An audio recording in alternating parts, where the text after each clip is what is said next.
Welcome to Meme in Business, a show which combines business with entertainment. Kawat Naz, Akir Mudas and Iftikhar Thakur. Welcome Mr. Shan. As an actor, आपका जो character development है वो बहुत ज़रूरी है. I haven't met him physically. I'd love to do a film with him. I'd love to spend my whole life with him. He's been my crush. Pakistan team का सबसे बड़ा एक्टर कौन है? मैं खुद. देखिए बाबर आजम इज ऑन. बाबर आजम वहाँ पहुँच रहा है. विराट कोहली पहुँच चुके हैं. सो विराट. मुझे गुस्सा आ गया ना तो मैं बेहोश हो जाऊंगा.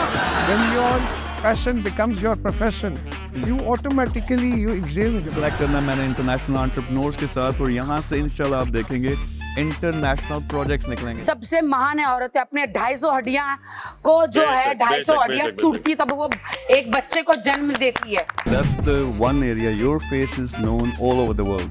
The word you say has more impact than any other person. I believe one thing is nothing. You cannot be selfish. It's all with collaboration.